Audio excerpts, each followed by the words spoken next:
St. Louis attorney Thomas Harvey was the lead author of a months-long investigation of St. Louis County municipal courts. Harvey says traffic stops, court fees, and fines are generating millions of dollars at the expense of people who can't afford to pay. And he says all that is fueling distrust of police and the court system. When I do get locked up and I go to court, they want you to pay a certain fine that I cannot afford to pay. I got a family. And because I can't pay that fine, I'm forced to be locked back up.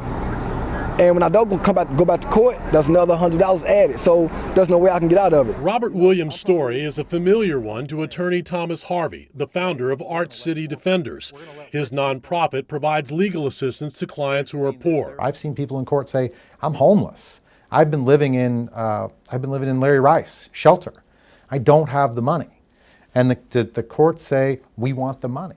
Now, at that point, you cross the line into something that's unlawful. You cross the line into something that is a debtor's prison. In a 37-page report that's getting national attention, Arch City Defenders says that half of the municipal courts in St. Louis County engage in illegal and harmful practices. The Arch City study goes on to say, for many of the poorest citizens of the region, the municipal courts and police departments inflict a kind of low-level harassment involving traffic stops, court appearances, high fines, and the threat of jail for failure to pay.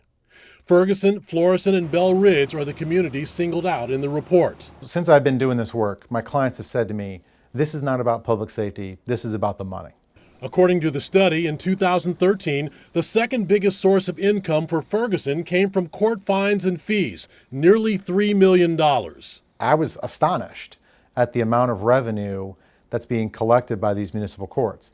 Ferguson's municipal court collects $2.7 million in revenue from traffic tickets, fines, and bond forfeitures. Now, that's not all traffic tickets, that's other court fines also.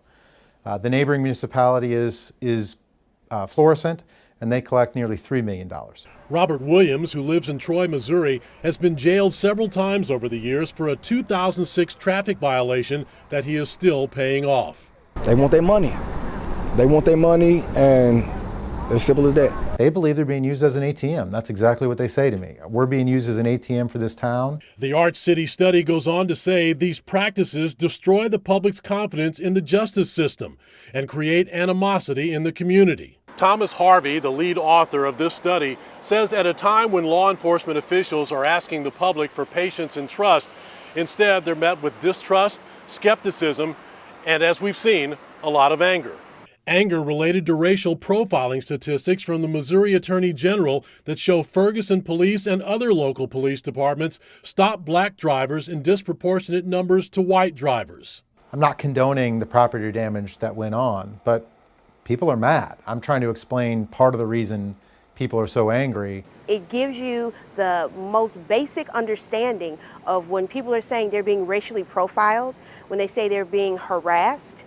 Patricia Bynes, Democratic committee woman for Ferguson Township, says the Arch City report confirms what she already knew. I wasn't shocked because this is a problem that's been going on in North County for a very long time, but it's startling when you actually have the numbers in front of you. It cannot be denied anymore that there's a serious systemic problem here. Systemic problems exposed in the aftermath of the Mike Brown shooting. If Mike Brown and Officer Wilson had never come into contact that day, everything we wrote in that report would still be true. The mayor of Ferguson says he welcomes the Department of Justice investigation, but did not respond to our story about the municipal courts report. Art Holliday, News Channel 5. Police and protesters clash on the streets of a Midwestern city. This is not Ferguson 2014, but Cincinnati 2001. Did this city ever heal? What can we learn from the lessons of Cincinnati?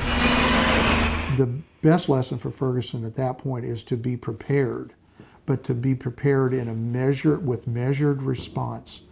Otherwise, this whole thing could turn into a terrible war zone. Photojournalist Michael Keating literally wrote the book on Cincinnati's response after separate police shootings led to the deaths of 13 young African-American men. Split second, officer draws a gun, bam, bam, bam, dead man on the street. I kept shooting pictures. It happened here on Race Street at the intersection of anger and frustration. There was a collision here between black protesters and an overwhelmingly white police force. This was frustration. These were people that were just tired of feeling like they were living under the thumb of a group or a police force that didn't represent them very well. Some had their hands in the air only because they were holding signs that read "Don't shoot," a message that would echo in Ferguson some 13 years later. In the intervening years, virtually all traces of the Cincinnati uprising have vanished. But there are echoes here too, on Ray Street, in a city that remains racially divided and voluntarily segregated. Over the long haul, what's going to help Ferguson heal is that everybody in Ferguson has got to get comfortable with talking with everybody else in Ferguson. Longtime Cincinnati news anchor Clyde Gray says Ferguson can learn a lot from what his city did right, successfully diversifying its police force and creating a citizens' complaint authority. Now, 1 out of every 3 police officers here is African American, including the last 2 chiefs. Black and white images like this are now history. When there's an officer-involved incident, there is someone from outside of the department looking at it, along with intra-departmental resources looking at it. Gray still looks at Cincinnati through the lens of what happened here in 2001, and the conversation about race issues still unresolved. You protest, okay, that's fine. But at some point in time, somebody's got to hear what you're saying in your protest. You will turn a deaf ear to the protesters, but at some point in time, you've got to listen to somebody who has an experience different than yours if you're going to be an advocate for calm and healing in that community. And that's what they need, calm and healing. Follows some of the same blueprint that they used in Cincinnati, where you create a dialogue in the community. When the grand jury decision comes back, whatever it is, that's going to be a pain point, and there's no way around it that I can see. But over time, as cool and calm heads assert themselves, there's got to be some conversation and some collaborative conversation in that community so this doesn't happen again. And if they manage that right, they may be able to forestall a future crisis. A city can heal. The epicenter of the 2001 protests is now the heart of Cincinnati's urban renaissance. And now people are starting to talk with each other here on Ray Street. We put up barriers to ease our fears. Some plywood and steel, like those in Ferguson. Others, invisible. There's still that separateness, a wall. You know, you don't really discuss it, but it's there. It's a dangerous place to go. Blacks and whites still struggling to talk with each other about race. No justice! Till the pressure builds and bursts. Why so hard to just talk? There are things that I've heard white folks say about black people, even sometimes when they may be true, it hurts. That may be one reason why people don't talk. Trying to get me on camera, man? I don't know what it's like to be a black man when the police are hassling you or whatnot, you know?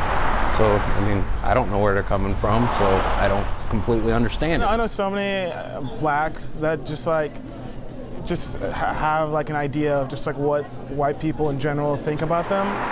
Barriers. As criminal justice students, I think that you guys are like critical. St. Louis University professor Norm White is constantly trying to break them down. Why is that something that we should worry about? The barrier of exclusion that silences blacks. And I just kind of see this undertone. Or whites' fears of being labeled racist for honestly expressing what's on their mind. I feel like that's been forgotten about, that this is like a two-way street. And perhaps the biggest barrier of all, the separation in our neighborhoods. So not having that social interaction just creates this circumstance where it's really difficult to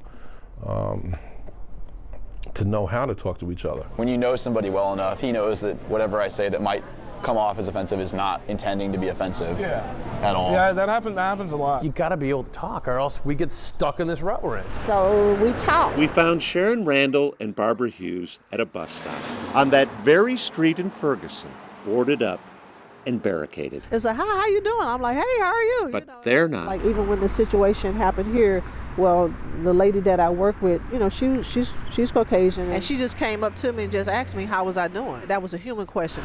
That's not a black or white question. He's my neighbor. That's Paul. And he does this every day. He cleans the neighborhood. Hey, Paul. Hi, Paul. And then we stop talking about why we can't talk. You guys are in fine shape. Because in this place of such division, a fine example of how it's done. It's a matter of relationship. That's it. Relationship and willing to just talk to people and get to know them. Right. Yeah. A matter of fewer barriers and more connections. We have to talk. Yeah, we do. Boyd Hooper, News Channel 5. It's something concerned citizens have wondered about since the day Michael Brown died. Would emails between Ferguson police and other officials shed any light on the shooting? We want an indictment! The protests? And the law enforcement and National Guard reaction. These are copies of just some of the open records requests from reporters and private citizens across the country and around the world that flooded Ferguson in the days and weeks after the shooting, many of them asking for those emails. But one stands out. I wanted every officer's inbox to be searched. Reporter Jason Leopold, with a new international online news channel called Vice News, filed this open records request asking for any and all emails police sent about Brown and the protests in the 5 weeks that followed. He made national headlines when he had to pay $1,200 for that search. Then, the published results? These 7 email exchanges. That's right, just 7 in more than a month. I had assumed that all of the email boxes were searched. But were they?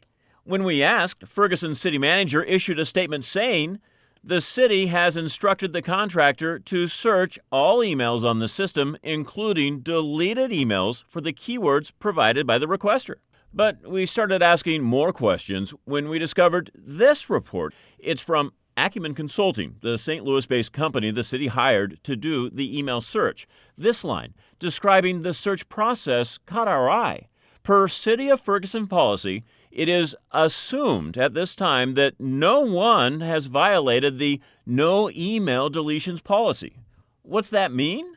2 computer experts we consulted called it unusual. This does not appear to be a thorough search. Minneapolis-based cybersecurity expert Mark Lannerman says, although the consultant may have searched for some deleted emails, the only comprehensive way to do a search is to look for deleted and purged deleted emails too. That's because even after you hit delete and clean out your trash box, they sometimes survive deep in a computer's memory. But if you check the email search contract, a section called Assumptions and Conditions reads, it is our understanding that no one has intentionally deleted or purged emails. St. Louis computer expert Vinny Troya says making an assumption like that is like putting blinders on the search. In your professional opinion, where does this fall as being a complete search? It isn't. As you're doing normal forensic investigative processes, the first thing you look at is deleted items. No one knows for sure whether there were any deleted emails, but it raises the possibility that a hidden pool of them went undetected. Before I called you, did you have any idea that there was this pool of deleted, purged emails that were never searched? No, I did not have any idea. I'm absolutely suspicious about what was deleted in the aftermath of Michael Brown's death. And when you read the consultant's report carefully, you discover even he thought additional searches could have been done. The consultant told the city, quote, it is possible to perform a per-computer deleted item search. Possible, but require 30 minutes per computer request. The report goes on, per our discussion regarding budget control, I have stopped the search at 5 hours and am presenting the results. That has the reporter who paid big bucks for what he thought was a complete search wondering. I do believe there's a smoking gun out there someplace, and it's likely in someone's trash bin. When I called you and told you about these deleted emails, how high did your blood pressure go up? It skyrocketed. I'm outraged, and I think that the public should be as well.